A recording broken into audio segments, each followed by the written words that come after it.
quand la France a été, comme tous les pays européens, soumise à la directive cadre sur l'eau, qui impose l'atteinte du bon état écologique des cours d'eau aux horizons de 2015. Bon, 2015 c'est passé, c'est trop tard. On devait avoir 70% des masses d'eau en France qui atteignent le bon état écologique des eaux en 2015. On en a 30%.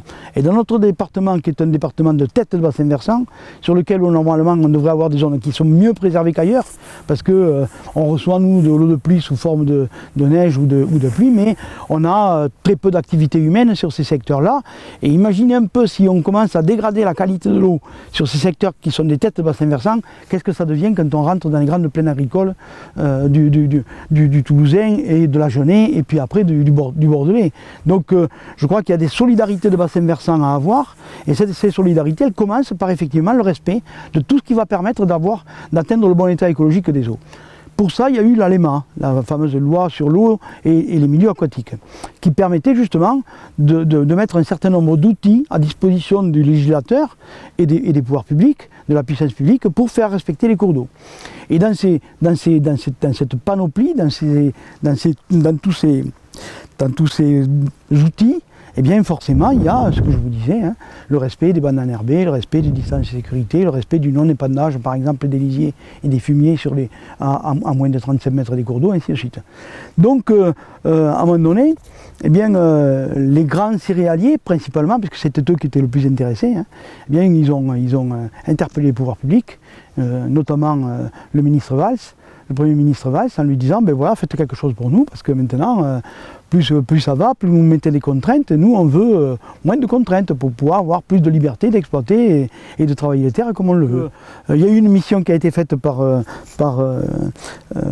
a été proposée par le ministère et qui a été confiée à notre député départemental qui était Frédéric Massat et qui a travaillé 25 points pour alléger la pression de la loi sur l'eau sur la profession agricole notamment. Et dans ces propositions d'allègement, il y a eu effectivement la révision de la cartographie de la France. Donc en fait, c'est les politiques qui aujourd'hui font de la géographie. Hein. Alors c'est de la géographie purement lobbyiste et économique, mais c'est les politiques qui ont décidé que tout ce travail qui a été fait par les cartographes pendant plus de 2 siècles dans notre pays, eh bien tout ce travail, il était aujourd'hui remis en cause parce qu'il fallait changer il fallait donner plus d'espace à la liberté de faire un peu ce qu'on veut par rapport au cours d'eau. Donc effectivement, si c'est un cours d'eau, eh bien il y a tout un tas de protections. Il y a tout un tas de protections, y compris de mesures.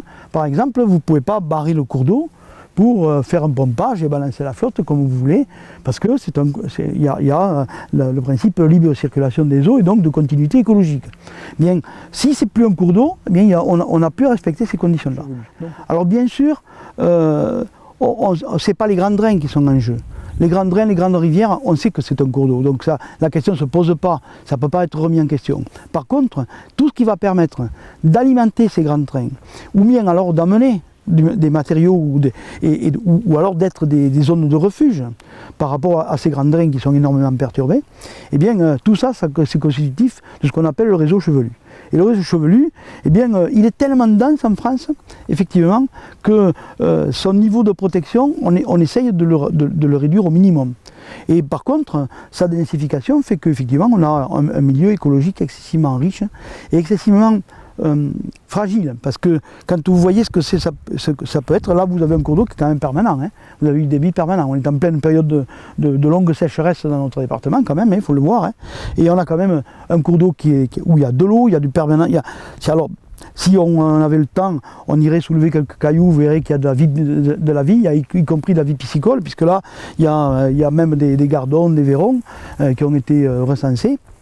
Et effectivement, ce niveau de protection, eh bien, quand on n'arrive pas à le faire valoir, ça veut dire que derrière ça, c'est le lobby de l'agriculture qui prend le dessus.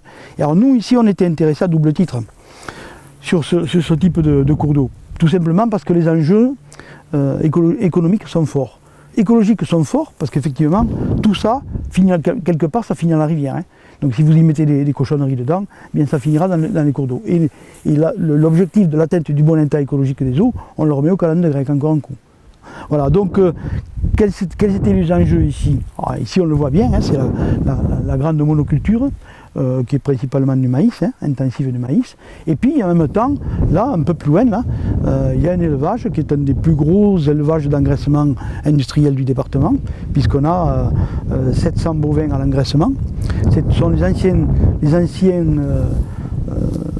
propriété de Laurent Spanghero, qui faisait l'engraissement pour ses entreprises dans le Lauragais, et qui effectivement a cédé son entreprise parce qu'il a connu une difficulté financière, comme que tout le monde connaît, et qui a été repris par, entre autres, le président dans les propriétaires, le président de la Chambre d'agriculture.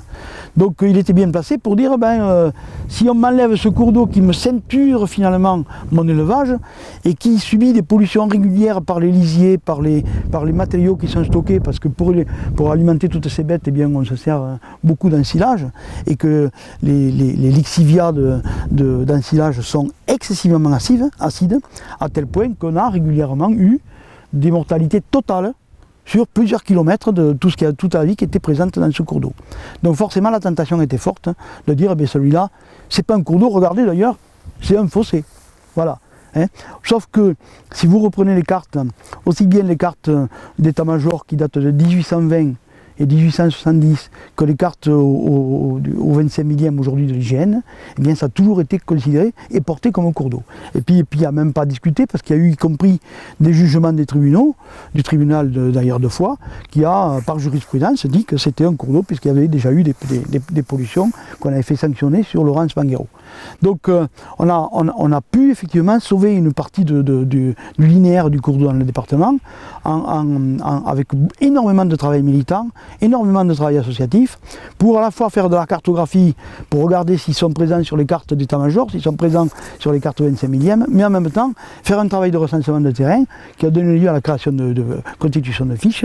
Et on a dans notre département, ne serait-ce que sur la basse plaine de l'Ariège et tout juste le début du Piémont, puisqu'on en est là, dans la cartographie, on a fait à peu près une centaine de fiches de recensement, de qualification et de classification de ces masses d'eau pour les faire reconnaître comme un cours d'eau. Voilà, sinon elles sont immédiatement transformées en fossés et donc elles perdent tous les statuts de protection. Voilà donc à peu près ce qu'on pourrait dire sur ce cours d'eau proprement dit, qui a perdu la qualité et la physionomie d'un cours d'eau, puisqu'on n'a même plus de ripisylve. Et donc vous voyez un peu quand même l'intérêt écologique majeur que ça peut avoir, parce que si on pollue ces eaux-là, eh bien à terme, petit à petit, ça descend, et puis ça mettra en danger, y compris toute cette faune et toute cette flore que j'étais là-bas.